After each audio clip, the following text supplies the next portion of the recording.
his own gold. For years, the goldsmith secretly enjoyed a good income from the interest earned on everybody else's deposits. Now a prominent lender, he grew steadily richer than his fellow townsmen, and he flaunted it. Suspicions grew that he was spending his depositors' money. His depositors got together and threatened withdrawal of their gold if the goldsmith didn't come clean about his newfound wealth.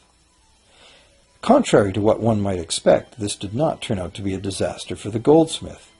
Despite the duplicity inherent in his scheme, his idea did work. The depositors had not lost anything. Their gold was all safe in the goldsmith's vault. Well, rather than taking back their gold, the depositors demanded that the goldsmith, now their banker, cut them in by paying them a share of the interest. And that was the beginning of banking. The banker paid a low interest rate on deposits of other people's money that he then loaned out at a higher interest. The difference covered the bank's cost of operation and its profit. The logic of this system was simple, and it seemed like a reasonable way to satisfy the demand for credit. However, this is not the way banking works today.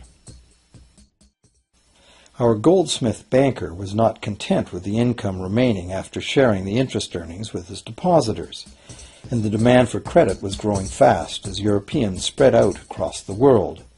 But his loans were limited by the amount of gold his depositors had in his vault. That's when he got an even bolder idea. Since no one but himself knew what was actually in his vaults, he could lend out claim checks on gold that wasn't even there. As long as all the claim check holders didn't come to the vault at the same time and demand real gold, how would anyone find out?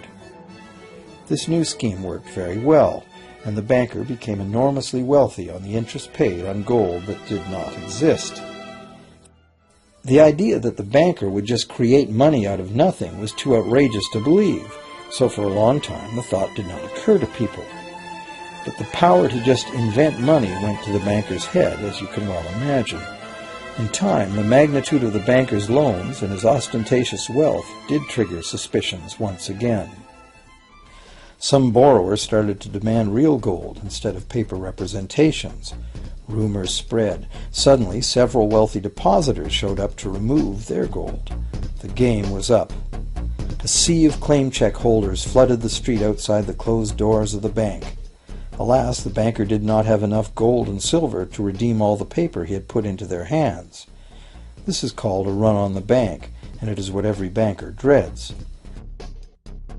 This phenomenon of a run on the bank ruined individual banks and, not surprisingly, damaged public confidence in all bankers.